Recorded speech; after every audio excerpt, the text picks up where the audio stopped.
दोस्तों आप सभी का स्वागत है इसी ज्ञान में। दोस्तों आज की इस वीडियो में हम पढ़ने वाले हैं भारतीय संविधान एवं राज्य व्यवस्था से कुछ महत्वपूर्ण प्रश्न। दोस्तों चाहे आप बीपीएससी की प्रिपरेशन कर रहे हो या फिर जेपीएससी की या यूपीपीएससी की, सारे ही एग्जाम के लिए बहुत ही ज़्यादा महत्वपूर्ण प्रश्न है क्योंकि ये सारे ही पूछे गए प्रश्न हैं। दोस्तों आज का हमारा टॉपिक है भारत का संवैधानिक विकास। तो दोस्तों आइए शुरू करते हैं। दोस्तों हमारा पहला प्रश्न कहता है कि निम्नलिखित में से किस अधिनियम के अंतर्गत भारतीय विधान परिषद को बजट पर बहस करने की शक्ति प्राप्त हुई थी। तो दोस्तों हमारा उत्तर हो जाएगा ऑप्शन नंबर बी, भारतीय परिषद अधिनियम 1892 के तहत। दोस्तों हमारा अगला सवाल क्या कहता है आपसे, कहता है कि संविधान सभा में सदस्यों का चुनाव जो है ये कैसे हुआ था। तो दोस्तों हमारा उत्तर हो जाएगा ऑप्शन नंबर डी, प्रांतीय विधानसभा के द्वारा। ठीक है दोस्तों, अगला सवाल कहता है कि सूची 1 और सूची 2 को सुमेलित कीजिए। ठीक है दोस्तों, सूची 1 मेरा यहाँ पर है और सूची 2 यहाँ पर है। दोस्तों हमारा पहला कहता है कि नियंत्रण परिषद की स्थापना किसके तहत हुई थी। तो दोस्तों हम सभी जानते हैं नियंत्रण परिषद की स्थापना हुई थी पीट्स का भारतीय अधिनियम 1784 के तहत। दोस्तों अगला है हमारा सर्वोच्च न्यायालय। तो दोस्तों सर्वोच्च न्यायालय की स्थापना हुई थी नियामक अधिनियम रेगुलेटिंग एक्ट 1773 के तहत। दोस्तों इंग्लिश मिशनरियाँ जो है ये भारत में ठीक है कार्य करने की अनुमति इन्हें कब मिली थी। तो चार्टर अधिनियम के तहत मिली थी। ठीक है, चार्टर अधिनियम 1813 के तहत। नेक्स्ट है गवर्नर जनरल की परिषद में कानूनी सदस्य की नियुक्ति हुई थी चार्टर अधिनियम 1833 के तहत। ठीक है, तो दोस्तों हमारा उत्तर क्या हो जाएगा, हमारा उत्तर हो जाएगा ऑप्शन नंबर बी। ठीक है, आइए चलते हैं हम नेक्स्ट सवाल की ओर। दोस्तों हमारा अगला सवाल कहता है कि बताइए कि निम्नलिखित में से किस अधिनियम में कलकत्ता में सर्वोच्च न्यायालय की स्थापना का प्रावधान किया गया था। तो दोस्तों हम सभी जानते हैं रेगुलेटिंग एक्ट 1773, नियामक अधिनियम 1773 के तहत। दोस्तों हमारा अगला सवाल कहता है कि केंद्र में द्वैध शासन किस अधिनियम के अंतर्गत स्थापित किया गया था। तो दोस्तों हमारा उत्तर हो जाएगा ऑप्शन नंबर सी, भारत सरकार अधिनियम 1935 के तहत। दोस्तों हमारा अगला सवाल क्या कहता है, नेक्स्ट सवाल कहता है कि कैबिनेट मिशन योजना के अंतर्गत संविधान निर्मात्री परिषद में प्रत्येक प्रांत को आवंटित सदस्य संख्या निर्धारित करने के लिए एक प्रतिनिधि कितनी जनसंख्या के अनुपात में था। तो दोस्तों हम सभी जानते हैं 10 लाख व्यक्ति पर एक सीट। ठीक है, तो हमारा अगला सवाल कहता है कि एक निर्वाचित संविधान सभा द्वारा सर्वप्रथम भारत के संविधान का निर्माण करने का प्रस्ताव किया गया था किसके द्वारा दोस्तों। तो दोस्तों हमारा उत्तर हो जाएगा option number C, Cripps mission के द्वारा। किसके द्वारा, क्रिप्स मिशन के द्वारा। दोस्तों हमारा अगला सवाल कहता है कि भारत में उपनिवेशी शासन के संदर्भ में 1883 में इल्बर्ट बिल का क्या उद्देश्य था। दोस्तों इल्बर्ट बिल का उद्देश्य था कि जहां तक अदालतों की दंडिक अधिकारिता का संबंध था, भारतीय तथा यूरोपीय लोगों को बराबरी पर रखना ही इसका उद्देश्य था। ठीक है, आइए चलते हैं हम नेक्स्ट सवाल की ओर। चलिए नेक्स्ट सवाल क्या कहता है दोस्तों, कहता है कि राष्ट्रपति की अध्यादेश निर्गत करने की शक्ति प्रेरित है आखिर किस अधिनियम से। राष्ट्रपति की अध्यादेश निर्गत करने की शक्ति आखिर किस अधिनियम से प्रेरित है। तो दोस्तों हमारा उत्तर हो जाएगा ऑप्शन नंबर बी, भारत सरकार अधिनियम 1935 के द्वारा। नेक्स्ट सवाल कहता है कि भारतीय विधान पालिका प्रथम बार द्विसदनीय कब बनाई गई थी। तो दोस्तों हमारा उत्तर हो जाएगा ऑप्शन नंबर सी, 1919 के भारत सरकार अधिनियम के द्वारा ही भारतीय विधान पालिका प्रथम बार द्विसदनीय बनाई गई थी। दोस्तों हमारा अगला सवाल कहता है आपसे और बहुत ही इम्पोर्टेंट है, कहता है कि 1919 के भारत शासन अधिनियम की निम्नलिखित में से आखिर कौन कौन सी प्रमुख विशेषताएं हैं। दोस्तों पहला है कि प्रांतों की कार्यकारिणी सरकार में द्वैध शासन की व्यवस्था की गई थी। ठीक है, दूसरा ऑप्शन कहता है कि मुसलमानों के लिए पृथक सांप्रदायिक निर्वाचन मंडलों की व्यवस्था की गई थी। तो ये जो है गलत है, जबकि यहाँ पर केंद्र द्वारा प्रांतों को विधायनी शक्ति का हस्तांतरण किया गया था। तो दोस्तों हमारा उत्तर हो जाएगा ऑप्शन नंबर सी, केवल 1 और 3। ठीक है, चलते हैं दोस्तों हम अगले सवाल की ओर। नेक्स्ट सवाल क्या कहता है, कहता है कि भारत परिषद की समाप्ति किसके द्वारा हुई थी। तो दोस्तों भारत परिषद की समाप्ति हुई थी 1935 के एक्ट के द्वारा। 1935 के अधिनियम के द्वारा ही भारत परिषद की समाप्ति हुई थी। दोस्तों हमारा अगला सवाल कहता है कि भारत के संविधान का प्रारूप तैयार करने वाली संविधान सभा के सदस्यों को आखिर क्या किया गया था। दोस्तों पहला ऑप्शन कहता है कि ब्रिटिश संसद द्वारा नामित किया गया था, और दूसरा ऑप्शन कहता है कि गवर्नर जनरल द्वारा नामित किया गया था। लेकिन दोस्तों ये दोनों ही गलत है, जबकि हमारा उत्तर हो जाएगा विभिन्न प्रांतों की विधानसभाओं द्वारा इन्हें चुना गया था। भारत के संविधान का प्रारूप तैयार करने वाली संविधान सभा के सदस्यों को विभिन्न प्रांतों की विधानसभाओं द्वारा चुना गया था। चलिए नेक्स्ट सवाल क्या कहता है दोस्तों। नेक्स्ट सवाल कहता है कि किस अधिनियम ने भारतवासियों को अपने देश के प्रशासन में कुछ हिस्सा लेना संभव बनाया था। तो दोस्तों हम सभी जानते हैं चार्टर एक्ट 1833 के द्वारा ही, ठीक है, इसी अधिनियम के द्वारा ही भारतवासियों को अपने देश के प्रशासन में कुछ हिस्सा लेना संभव बनाया गया था। ठीक है, चलते हैं दोस्तों हम अगले सवाल की ओर। नेक्स्ट सवाल कहता है कि स्वतंत्र भारत की संविधान सभा के अध्यक्ष कौन थे। हम सभी जानते हैं स्वतंत्र भारत की संविधान सभा के अध्यक्ष थे डॉक्टर राजेंद्र प्रसाद। ठीक है, चलते हैं दोस्तों अगले सवाल की ओर। दोस्तों हमारा अगला सवाल कहता है कि 1946 में निर्मित अंतरिम सरकार में कार्यपालक परिषद के उपसभापति कौन थे। दोस्तों हमारा यहाँ पर उत्तर हो जाएगा ऑप्शन नंबर ए, जवाहरलाल नेहरू। दोस्तों 1946 में निर्मित अंतरिम सरकार में कार्यपालक परिषद के उपसभापति थे जवाहरलाल नेहरू। चलिए अगला सवाल कहता है कि संविधान सभा के चुने हुए स्थायी अध्यक्ष कौन थे। दोस्तों हम सभी जानते हैं अस्थायी अध्यक्ष थे डॉक्टर सच्चिदानंद सिन्हा, जबकि स्थायी अध्यक्ष थे डॉक्टर राजेंद्र प्रसाद। कौन थे? डॉक्टर राजेंद्र प्रसाद। चलते हैं दोस्तों अगले सवाल की ओर। नेक्स्ट सवाल कहता है कि अखिल भारतीय महासंघ स्थापित करने का प्रावधान शामिल किया गया था किसमें। तो दोस्तों हमारा यहाँ पर उत्तर हो जाएगा ऑप्शन नंबर ए, भारत सरकार अधिनियम 1935 में। दोस्तों भारत सरकार अधिनियम 1935 में ही अखिल भारतीय महासंघ स्थापित करने का प्रावधान शामिल किया गया था। दोस्तों हमारा अगला सवाल कहता है कि भारत की संविधान निर्मात्री सभा के अध्यक्ष कौन थे। तो दोस्तों हमारा उत्तर हो जाएगा option number A, doctor Rajendra Prasad. Doctor Rajendra Prasad ही भारत की संविधान निर्मात्री सभा के अध्यक्ष थे। दोस्तों हमारा अगला सवाल कहता है, क्या कहता है कि भारत के लिए संविधान की रचना हेतु संविधान सभा का विचार निम्नलिखित में से सर्वप्रथम किसने प्रस्तुत किया था। भारत के लिए संविधान की रचना हेतु संविधान सभा का विचार निम्नलिखित में से सर्वप्रथम किसने प्रस्तुत किया था। दोस्तों किसने किया था? स्वराज पार्टी ने 1934 ईस्वी में। ठीक है दोस्तों हमारा अगला सवाल कहता है कि निम्नलिखित में से कौन से कथन संविधान सभा के विषय में नहीं है। तो दोस्तों पहला कहता है कि वह वयस्क मताधिकार पर आधारित नहीं थी। फिर कहता है कि वह प्रत्यक्ष निर्वाचन के परिणाम थी। फिर कहता है कि वह बहुदलीय निकाय थी। और फिर कहता है कि उसने अनेक समितियों के माध्यम से कार्य किया था। तो दोस्तों हमारे ऑप्शन नंबर 3 और ऑप्शन नंबर 4 तो सही है, लेकिन दोस्तों ये जो कहा गया है ऑप्शन नंबर 1 और ऑप्शन नंबर 2 गलत है। ठीक है, तो हमारा उत्तर क्या हो जाएगा? ऑप्शन नंबर ए, 1 और 2 ही इसके विषय में नहीं है, संविधान सभा के विषय में नहीं है। चलते हैं दोस्तों हम अगले सवाल की ओर। नेक्स्ट सवाल हमारा क्या कहता है? कहता है कि कथन ए, वेवेल योजना के अनुसार कार्यकारी परिषद में हिंदू और मुस्लिम सदस्यों की संख्या समान होती थी। वेवेल का विचार था कि ऐसी व्यवस्था से भारत का बंटवारा बच जाता। ठीक है, तो दोस्तों हमारा उत्तर हो जाएगा यहाँ पर ऑप्शन नंबर सी, कथन तो सही है पर कारण गलत है। ठीक है,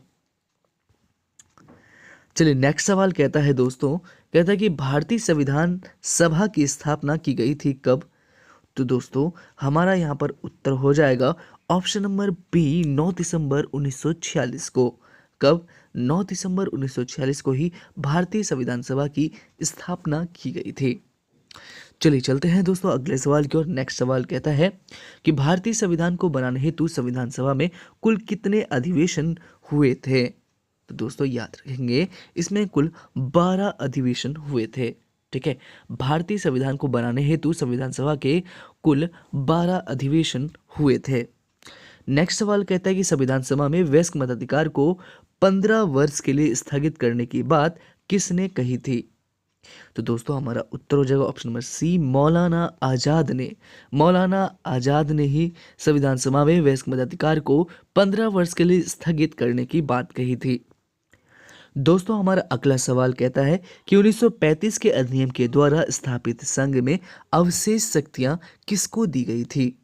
तो दोस्तों हमारा उत्तर हो जाएगा option number C, governor general को। दोस्तों 1935 के अधिनियम के द्वारा स्थापित संघ में अवशेष शक्तियां गवर्नर जनरल को ही दी गई थी। आइए चलते हैं हम अगले सवाल की ओर। नेक्स्ट सवाल कहता है कि निम्नलिखित में से संविधान सभा की संघ संविधान समिति का अध्यक्ष कौन था? दोस्तों निम्नलिखित में से संविधान सभा की संघ संविधान समिति का अध्यक्ष कौन था? तो दोस्तों हमारा उत्तर हो जाएगा option number C, Jawaharlal Nehru. चलिए नेक्स्ट सवाल कहता है कि 1935 के अधिनियम के तहत कराए गए विधानसभा चुनाव में किस राज्य में कांग्रेस ने पूर्ण बहुमत नहीं प्राप्त किया था? तो दोस्तों हमारा उत्तर हो जाएगा ऑप्शन नंबर डी, बंगाल। ठीक है, 1935 के अधिनियम के तहत कराए गए विधानसभा चुनाव में बंगाल राज्य में कांग्रेस ने पूर्ण बहुमत नहीं प्राप्त किया था। चलते हैं अगले सवाल की ओर। नेक्स्ट सवाल कहता है किस कानून के तहत वायसराय को अपनी कार्यकारिणी के सदस्यों की संख्या में से वृद्धि करने का अधिकार दिया गया? तो दोस्तों हमारा उत्तर हो जाएगा ऑप्शन नंबर ए, 1861 का। दोस्तों हमारा अगला सवाल कहता है कि निम्नलिखित में से कौन सा एक भारत शासन अधिनियम 1935 में स्वीकार किया हुआ महत्वपूर्ण और स्थायी अवयव नहीं है? तो दोस्तों देश के लिए लिखित संविधान ही एक महत्वपूर्ण और स्थायी अवयव नहीं है। नेक्स्ट सवाल क्या कहता है दोस्तों? नेक्स्ट सवाल कहता है कि भारत का संविधान पूर्ण रूप से तैयार हुआ था कब? तो दोस्तों 26 नवंबर 1949 को भारत का संविधान पूर्ण रूप से तैयार हुआ था।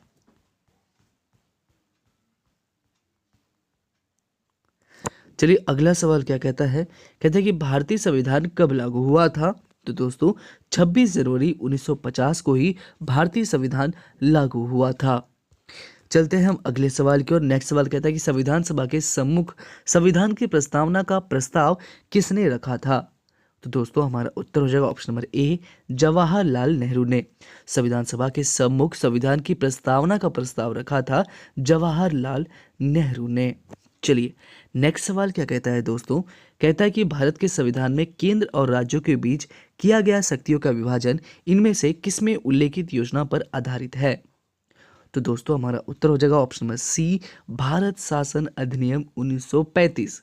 भारत के संविधान में केंद्र और राज्यों के बीच किया गया शक्तियों का विभाजन भारत सरकार अधिनियम 1935 में उल्लेखित योजना पर आधारित है। नेक्स्ट क्वेश्चन कहता है कि किस वर्ष संसद ने भारतीय संविधान को अपनाया था?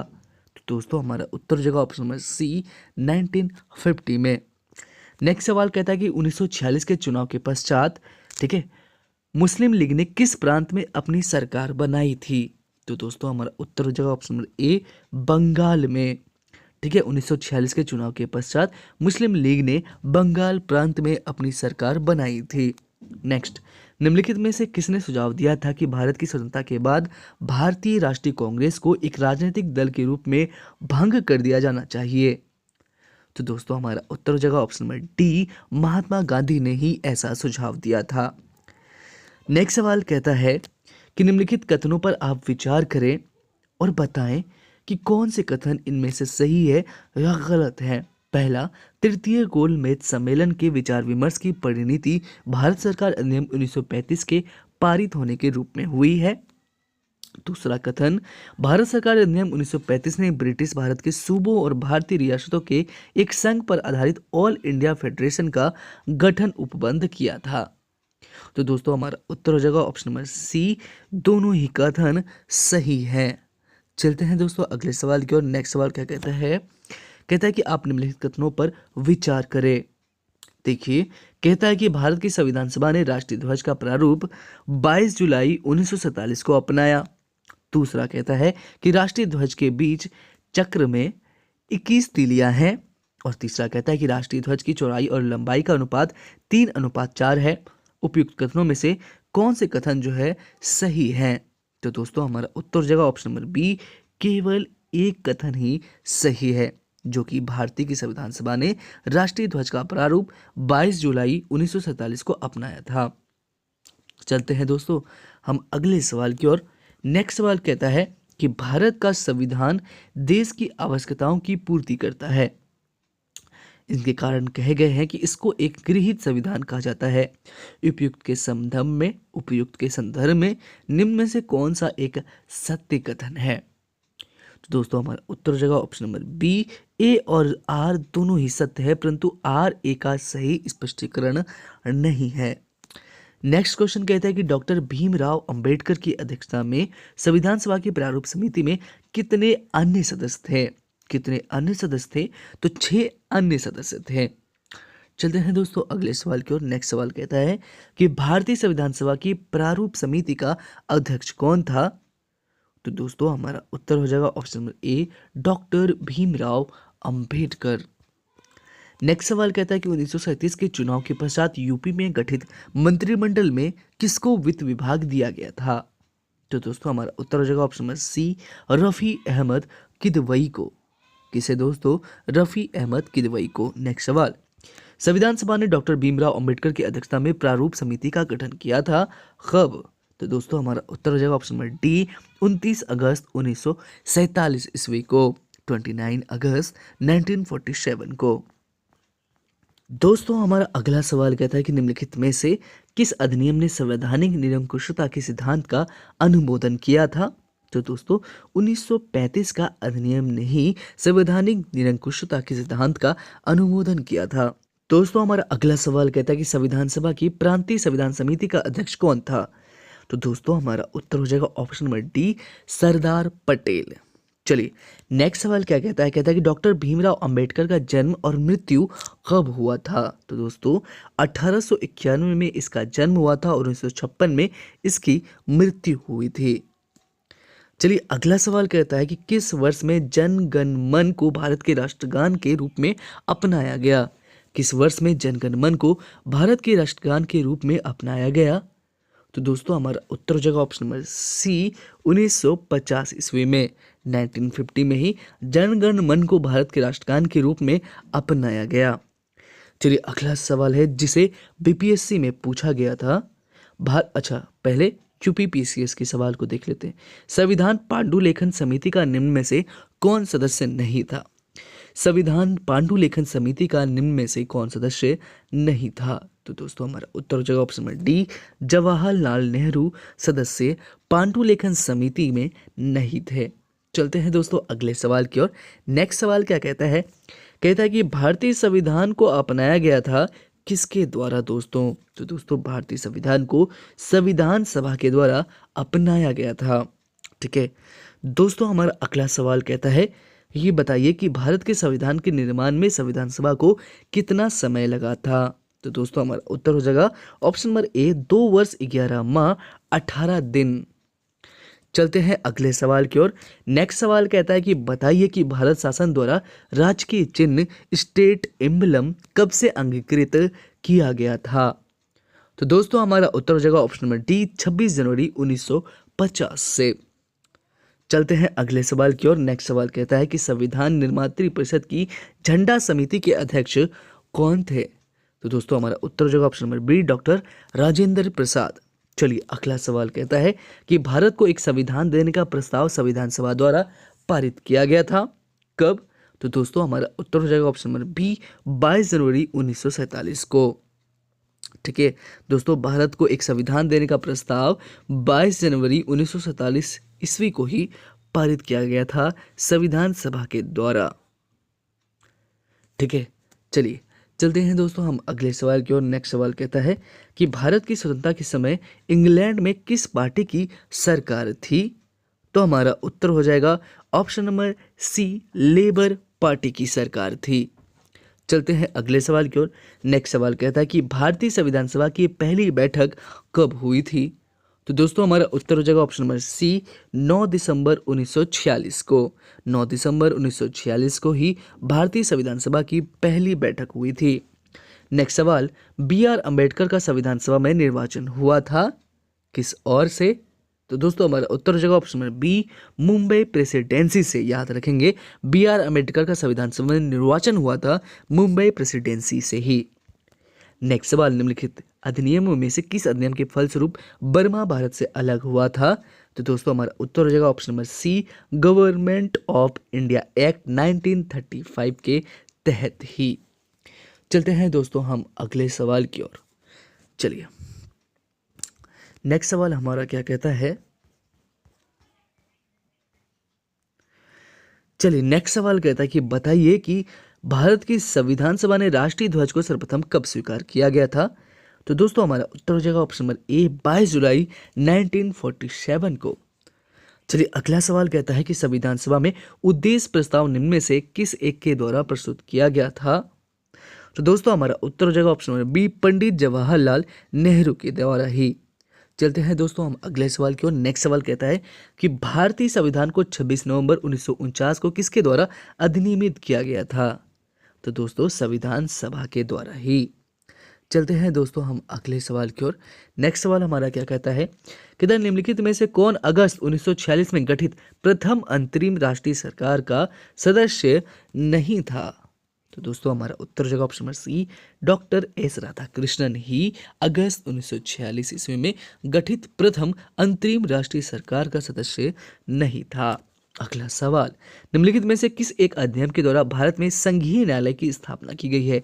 याद रखेंगे, संघीय न्यायालय की स्थापना आखिर किस अधिनियम के तहत की गई थी? तो दोस्तों हमारा उत्तर हो जाएगा ऑप्शन नंबर डी, उपयुक्त में से कोई भी नहीं। दोस्तों याद रखेंगे, संघीय न्यायालय की स्थापना हुई थी 1937 में। कहाँ पर दोस्तों? दिल्ली में। जबकि ये भारत शासन अधिनियम 1935 के तहत, ठीक है, याद रखेंगे, भारत 1935 का भारत शासन अधिनियम के तहत ही 1937 ईस्वी में संघीय न्यायालय की स्थापना दिल्ली में करी गई थी। नेक्स्ट सवाल क्या कहता है? अगला सवाल दोस्तों कहता है कि बताइए कि संविधान सभा के संवैधानिक सलाहकार दोस्तों कौन थे? तो दोस्तों संविधान सभा के संवैधानिक सलाहकार थे C, option number C, B.N. Rao. कौन थे दोस्तों? B.N. राव ही भारतीय संविधान सभा के संवैधानिक सलाहकार थे। चलिए चलते हैं नेक्स्ट सवाल की ओर। याद रखेंगे, B.N. राव से बेनेगल नरसिंह राव। नेक्स्ट सवाल कहता है कि भारत में स्वतंत्रता के पश्चात प्रथम मंत्रिमंडल का कानून मंत्री कौन था? भारत में स्वतंत्रता के पश्चात प्रथम मंत्रिमंडल का कानून मंत्री कौन था दोस्तों? तो दोस्तों हमारा उत्तर हो जाएगा option number D, Bhimrao Ambedkar. चलते हैं दोस्तों अगले सवाल की ओर। नेक्स्ट सवाल कहता है कि बताइए कि निम्नलिखित में से कौन संविधान प्रारूप समिति के सदस्य ही नहीं थे? कहता है कि निम्नलिखित में से कौन संविधान प्रारूप समिति के सदस्य थे? दोस्तों अगर हम बात करें तो याद रखेंगे, एन गोपाला स्वामी भी थे, अल्लादी कृष्ण स्वामी अय्यर भी थे, जबकि जवाहरलाल नेहरू और सरदार पटेल प्रारूप समिति के सदस्य नहीं थे। ठीक है, तो दोस्तों हमारा उत्तर क्या हो जाएगा? हमारा उत्तर हो जाएगा यहाँ पर 1 और 3, ऑप्शन नंबर सी। ठीक है, चलते हैं दोस्तों अगले सवाल की ओर। नेक्स्ट सवाल कहता है किसने कहा था कि संविधान सभा कांग्रेस थी और कांग्रेस भारत था? तो दोस्तों ऑस्टिन ने ही कहा था कि संविधान सभा कांग्रेस थी और कांग्रेस भारत था। नेक्स्ट सवाल कहता है कि भारतीय इतिहास के संदर्भ में प्रांतों से संविधान सभा के सदस्य, ठीक है, कैसे निर्वाचित हुए थे, कैसे चुने गए थे? भारतीय इतिहास के संदर्भ में प्रांतों से संविधान सभा के सदस्य आखिर कैसे चुने गए थे? तो भारतीय विधानसभा द्वारा निर्वाचित हुए थे। ठीक है, याद रखेंगे, प्रांतीय विधानसभा द्वारा निर्वाचित हुए थे। नेक्स्ट सवाल जो कि MPPCS में पूछा गया था। नेक्स्ट सवाल क्या कहता है कि निम्नलिखित में से संविधान सभा के बारे में गलत कथन कौन सा है? ठीक है, तो दोस्तों आपको बताना है इनमें से कौन सा कथन गलत है। तो दोस्तों ऑप्शन नंबर सी गलत है। ये कहता है कि इसका निर्वाचन सार्वभौम वयस्क मताधिकार के आधार पर किया गया था, जो कि गलत है। दोस्तों बात करें तो इसने बड़ी संख्या में समितियों की मदद से काम किया, उनमें से प्रारूप समिति सबसे महत्वपूर्ण थी। अल्पसंख्यक समुदाय जैसे ईसाई, एंग्लो इंडियन और पारसियों को सभी में पर्याप्त प्रतिनिधित्व भी दिया गया था। इसकी चुनाव प्रक्रिया 1935 के अधिनियम के 6ठी अनुसूची पर आधारित थी। कर, संपत्ति और शैक्षणिक योग्यता के कारण मताधिकार भी सीमित था। दोस्तों हमारा अगला सवाल कहता है कि आप सूची एक्स और सूची वाई का मिलान करें। दोस्तों संविधान सभा के पहले उपाध्यक्ष कौन थे दोस्तों? तो याद रखेंगे संविधान सभा के पहले उपाध्यक्ष थे H.C. मुखर्जी। नेक्स्ट सवाल कहता है कि प्रारूप समिति के मूलतः एकमात्र कांग्रेसी सदस्य कौन थे? तो दोस्तों ये थे KM मुंशी। नेक्स्ट, राजस्थान की रियासतों का प्रतिनिधित्व करने वाले संविधान सभा के सदस्य कौन थे? तो VT कृष्णमाचारी। और आखिरी कहता है कि बताइए कि संविधान समिति के अध्यक्ष कौन थे दोस्तों? संघ संविधान समिति के अध्यक्ष कौन थे? तो जवाहरलाल नेहरू ही संघ संविधान समिति के अध्यक्ष थे। चलिए अगला सवाल क्या कहता है दोस्तों? कहता है कि संविधान सभा की प्रथम बैठक की अध्यक्षता किसने करी थी? तो दोस्तों संविधान सभा की जब प्रथम बैठक हुई थी तो उसके अस्थायी अध्यक्ष थे डॉक्टर सच्चिदानंद सिन्हा। ठीक है, चलते हैं दोस्तों हम अगले सवाल की ओर। नेक्स्ट सवाल कहता है कि बताइए कि किस वर्ष में जन गण मन को भारत के राष्ट्रगान के रूप में अपनाया गया था? तो दोस्तों हमारा उत्तर हो जाएगा ऑप्शन नंबर सी 1950 में 1950 ईस्वी में। नेक्स्ट सवाल कहता है कि अपनी राष्ट्रवादी प्रतिक्रिया में भारतीय संविधान के निर्माताओं में अल्पसंख्यकों के हितों तथा भावनाओं के महत्व को कम करने आका है, यह कथन किसका है दोस्तों? तो दोस्तों हमारा उत्तर हो जाएगा option number D Ivor Jennings का। बहुत ही महत्वपूर्ण सवाल है। कहता है कि अपनी राष्ट्रवादी प्रतिक्रिया में भारतीय संविधान के निर्माताओं में अल्पसंख्यकों के हितों तथा भावनाओं के महत्व को कम करके आंका गया है, यह कहा था आइवर जेनिंग्स ने। चलते हैं दोस्तों हम अगले सवाल की ओर। ठीक है, नेक्स्ट सवाल हमारा क्या कहता है? कहता है कि भारतीय संविधान का प्रथम प्रारूप तैयार किया गया था किसके द्वारा? दोस्तों हमारा उत्तर हो जाएगा option number B N Rao के द्वारा। संविधान सभा का पहला जो प्रारूप है ये बेनेगल नरसिंह राव के द्वारा ही तैयार किया गया था। चलते हैं हम अगले सवाल की ओर। नेक्स्ट सवाल कहता है कि भारतीय संविधान के निर्माण से संबंधित निम्नलिखित कथनों में से बताइए कि कौन से कथन जो है आपके सत्य हैं। तो दोस्तों पहला कहता है कि पंडित जवाहरलाल नेहरू के उद्देश्य प्रस्ताव का जो संविधान सभा द्वारा स्वीकार किया गया था, संविधान के निर्माण पर इसका काफी अच्छा असर था। सही है, उद्देश्य का बहुत महत्वपूर्ण उद्देश्यों की पूर्ति करती है। संविधान को भारत के लोगों ने आदेशित किया है, बिल्कुल सही है। नेक्स्ट क्या कहता है दोस्तों? कहता है कि आपका राज्य के मुखिया को लोग प्रत्यक्ष रूप से निर्वाचित करते हैं, तो ये जो है आपका गलत है। ठीक है, तो हमारा उत्तर हो जाएगा ऑप्शन नंबर ए 1, 2 और 3 सही है। चलते हैं दोस्तों हम अगले सवाल की ओर। नेक्स्ट सवाल कहता है कि संविधान को 26 जनवरी के दिन लागू करने का निर्णय इसलिए किया गया, क्यों? ठीक है, बताइए। तो दोस्तों इसलिए किया गया क्योंकि कांग्रेस ने इस स्थिति को 1930 में स्वतंत्रता दिवस के रूप में मनाया था दोस्तों। ठीक है, याद रखेंगे संविधान सभा को 26 जनवरी के दिन लागू करने का निर्णय इसलिए लिया गया क्योंकि कांग्रेस ने इसी तिथि को 1930 में स्वतंत्रता दिवस के रूप में मनाया था। अगला सवाल, भारतीय संविधान सभा के उद्घाटन अधिवेशन की अध्यक्षता किसने करी थी? ठीक है, तो दोस्तों बात करें तो भारतीय संविधान सभा के उद्घाटन अधिवेशन की अध्यक्षता किसने करी थी दोस्तों? तो हम सभी जानते हैं डॉक्टर सच्चिदानंद सिन्हा के द्वारा। चलिए नेक्स्ट सवाल, संविधान सभा द्वारा स्थापित मौलिक अधिकारों और अल्पसंख्यकों हेतु सलाहकार समिति के अध्यक्ष कौन थे दोस्तों? ठीक है, तो याद रखेंगे सलाहकार समिति के अध्यक्ष थे हमारे सरदार पटेल। कौन थे दोस्तों? सरदार पटेल ही। नेक्स्ट सवाल क्या कहता है दोस्तों? कहता है कि बताइए कि इन व्यक्तियों में से कौन कैबिनेट मिशन का सदस्य ही नहीं था दोस्तों। ठीक है, तो दोस्तों हमारा उत्तर हो जाएगा option number A William would. ठीक है, बात करें तो कैबिनेट मिशन का सदस्य था पैट्रिक लॉरेंस भी, स्टैफोर्ड क्रिप्स भी और AB अलेक्जेंडर भी। नेक्स्ट, रेड क्लिफ समिति किसके लिए नियुक्त की गई थी दोस्तों? तो दोस्तों हमारा उत्तर हो जाएगा ऑप्शन नंबर सी भारत और पाकिस्तान के बीच सीमाओं के निर्धारण करने के लिए। नेक्स्ट सवाल, भारतीय संविधान सभा में कुल कितनी महिलाएं सदस्य थी? तो दोस्तों हमारा उत्तर हो जाएगा ऑप्शन नंबर ए 15। ठीक है, भारतीय संविधान सभा में कुल 15 जो है महिलाएं सदस्य थी। नेक्स्ट, संविधान सभा में भारतीय संविधान का तृतीय वाचन कब प्रारंभ हुआ था? ठीक है, कहता है कि संविधान सभा में भारतीय संविधान का तृतीय जो है वाचन ये कब प्रारंभ हुआ था दोस्तों? तो हमारा उत्तर हो जाएगा ऑप्शन नंबर ए 14 नवंबर 1949 को। ठीक है, नेक्स्ट दोस्तों हमारा अगला सवाल कहता है कि भारत का संविधान अंगीकृत हुआ और अधिनियमित हुआ था तो दोस्तों हमारा उत्तर हो जाएगा ऑप्शन नंबर सी, नवंबर 26 1949 को। 26 नवंबर 1949 को ही भारत का संविधान संविधान अंगीकृत हुआ था और अधिनियमित हुआ था, जो कि आपका बीपीएससी में भी पूछा गया और यूपी पीसीएस में भी पूछा गया है 2015 में, और बीपीएससी 1990 में पूछा गया है। चलिए नेक्स्ट, भारत का संघीय न्यायालय निम्नलिखित में से किस वर्ष स्थापित किया गया था? तो 1937 में, भारत शासन अधिनियम 1935 के द्वारा।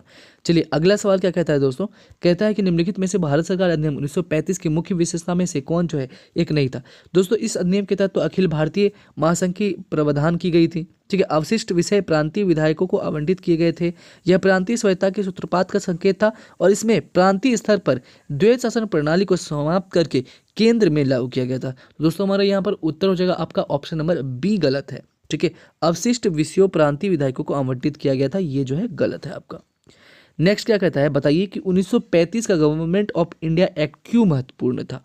ठीक है, तो दोस्तों हमारा यहाँ पर उत्तर हो जाएगा आपका ऑप्शन नंबर ए, क्योंकि यह जो है भारतीय संविधान का प्रमुख स्रोत है, क्योंकि यहाँ पर 70% से ज़्यादा जो है 1935 से लिए गए हैं, ठीक है। नेक्स्ट क्या कहता है कि वर्ष 1937 के चुनाव में कितने प्रांतों में कांग्रेस का मंत्रिमंडल बना था? तो दोस्तों हमारा उत्तर हो जाएगा ऑप्शन नंबर सी, 8 प्रांतों में। 1937 के चुनाव में 8 प्रांतों में कांग्रेस का मंत्रिमंडल बना था। चलिए नेक्स्ट सवाल क्या कहता है, कहता है कि भारतीय इतिहास के संदर्भ में द्वैत शासन दायर की सिद्धांत किसने निर्दिष्ट करता है? ठीक है, कहता है किसे निर्दिष्ट करता है, ठीक है। भारतीय इतिहास के संदर्भ में द्वैत शासन दायर की सिद्धांत किसे निर्दिष्ट करता है? दोस्तों हमारा उत्तर हो जाएगा ऑप्शन नंबर डी, प्रांतों में प्रतियोजित विषयों को 2 वर्गों में विभाजन। नेक्स्ट क्या कहता है, कहता है कि 1927 की बटलर्स कमेटी का उद्देश्य था। तो दोस्तों हमारा उत्तर हो जाएगा ऑप्शन नंबर डी, भारत सरकार एवं देशी रियासतों के बीच संबंध सुधारना ही 1927 की बटलर कमेटी का उद्देश्य था। दोस्तों अब चलते हैं हम अपने आखिरी सवाल की ओर। नेक्स्ट सवाल कहता है कि भारत की संविधान सभा की अंतिम बैठक का सही तिथि को बताइए। तो हमारा उत्तर हो जाएगा ऑप्शन नंबर सी, 24 जनवरी 1950।